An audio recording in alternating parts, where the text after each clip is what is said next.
Right. And you mentioned earlier, you said you were sent out. This is a story you told me. You were sent out to talk to somebody that was taking videos. You told me a little story about that. Could you Yes. do that one for me? Yes, sir. In the late 90s, I was in North Florida, and they were starting to come along with better cameras and video equipment, and people was trying to film the city hall, the police department, and fire department. And so the city manager, the clerks, they were nervous, so they kept wanting me to go talk to these people and tell them that they can't film these buildings, that it has to do with safety and security of the employees, and it's government buildings, and they just couldn't videotape and film it. And I said, are you kidding me? These are citizens. They're not doing nothing wrong. They're out there on government or city property that they pay taxes on. They have a lawful right to be there. And anything they see in public, they can film from public. So you're standing on a sidewalk, or they're standing here or there, they can videotape this stuff. But they kept going on and on and on and on to where I just said, okay, I'll go talk to them. So I go out there and I tell the people, I say, look, I'm the chief of police here. People in the city hall, and they're beside themselves. They deem y'all some kind of danger. I do not. Y'all look like y'all are all over 18. You look like you don't have no ill intention to me. It's the middle of the day. You're out here videotaping, and it doesn't matter why you're videotaping. I know y'all probably get harassed by people. Well, what are you using this for? It don't matter. If you go home and you watch it, or you give it to 1,000 people, what's the difference? It's city buildings, and they're in plain view. I said, hell, I'll take you in the city hall. I'll take you in the chief of police office. I'll take you to the fire department. I'll take you around city hall. I'll give you a tour. You know, ask any questions you want to. This is your tax dollars. This is your buildings. This is your city. I'll show you whatever you want to show. And so at first of all, they was a little apprehensive, and I said, no, you know, because it's like, do I have to show you my ID? No, you don't have to. Well, how's this going to work out? I said, well, because people in there made a complaint, I'm going to do a contact sheet, and it's going to say, I met 3 people out here. I'm going to put what your descriptions were, and that you did not want to identify yourself, which is fine because you committed no crime. So I went out here because the city officials asked me to, but I have no lawful right to be asking you for your identification. I have no articulable, reasonable suspicion that you have or are about to commit a crime. You're taking pictures. You know, you could just be fishing. What difference does it make? So I showed them around the city hall, around the police department, and some of them began to tell me who they were and stuff, but I never asked. And so that made a really good relationship. And in fact, over time, the people, when they would have problems, they would come to me because they knew they could trust me, that I wasn't in their business. Government don't have no business in your business. Well, you mentioned the 1990s, and that came up earlier too. A lot of people seem to think that a lot of this started right after 9/11, but you and I both know better. It started before that. Would you like to expand on that just a little bit? Well, within 6 months of Bill Clinton going in office in his very first term, I think that was 92, but I could be wrong.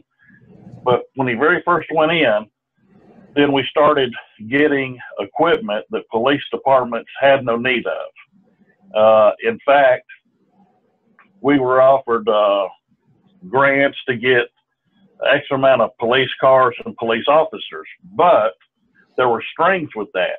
The strings were that if the president issued an executive order that nationalized the police departments, you're a little city police department over here, you got a population of 20,000, for example, and you got 40 cops. Well, them 40 cops become federal cops because you signed this grant that said on an executive order, you would federalize, so you'd have city, county, state, and federal power all at once, and that'd make a national police force out of you if they decided to. I said, we ain't going to take none of these grants. We're not being militarized. And they started wanting to send trainers from the military to train you in guerrilla warfare and teach you how to go into people's houses and break into them. I mean, teach you combat like they got going on in Afghanistan and Pakistan and Iraq. They want to teach you militaristic mindset. They wanted these go-getters to do this. They started sending us these flight vests, these armor flight vests. They started trying to give us Humvees or militaristic type Jeeps and fully automatic weapons.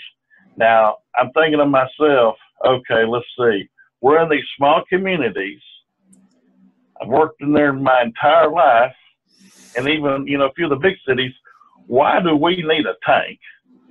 Why do we need a bazooka? Why do we need this over-the-top stuff dealing with citizens? I mean, this is stuff you use in combat, in war, not for peace officers dealing with civilians. So, it was going on probably 10 years ahead of time. It's just 9/11 put the system on steroids. And I think that's when a lot of people started paying attention, was after 9/11, and they weren't really paying that much attention before. But some of us were, Jay, this is Jay down here, Jay from LuckFawyer. He's my co-host tonight. And would you like to jump in here with anything? Sure. When I heard, Chief, when I heard you talking a while ago, something came to mind that I had picked up a lot earlier, a long time ago, in some training that my wife and I went through. At one point, we did a camp for abused kids, and there was a saying that really stuck with me in this training, and it was rules without relationship equals rebellion. And I just got off a phone call earlier where I was talking about trying to reach the heart of a cop instead of just engaging them in ego. And I think a relationship is based on 4 pillars: communication, trust, honesty, and respect. And if any of those are gone, then what we have is a hostage situation, which is basically what the police state is today. Right. We have a hostage situation. Police come up, they start demanding things or talking to you in a demanding way. And that is without any kind of relationship at all. So there's no real communication there. There may be a one-way communication, but communication that I'm talking about is two-way street. There's no trust there. There's no respect there. And absolutely. Then the honesty is gone as well. So if we could get to a place, and I'm really just focused on this right now, if we could get to a place where we could engage the heart of a cop. And I've done this a lot, and I really don't understand how this dynamic works in my life, except that I just really try to show genuine honesty with them, and not in a way that succumbs to their orders, but in a way that reaches their humanity. So I just think what your part in this is, when I met you, and especially what I just heard you say, is that if we can deal, cops are trained for 6 months, and all of a sudden they're considered expert social workers and expert, drug detectors and expert. I mean, there's like a list of things that they're considered expert at after 6 months of training, which is just bogus. And so if we could actually get to their heart space and talk to them in a way that says, hey, wait a minute, really? I'm just a guy or a lady that's out here, and I really just want to live and be free. I understand you have a job to do. I'm not really here to participate in helping you do that job, but maybe we could figure out a middle ground there somewhere. I think that's kind of I don't know. I just felt like throwing that in there.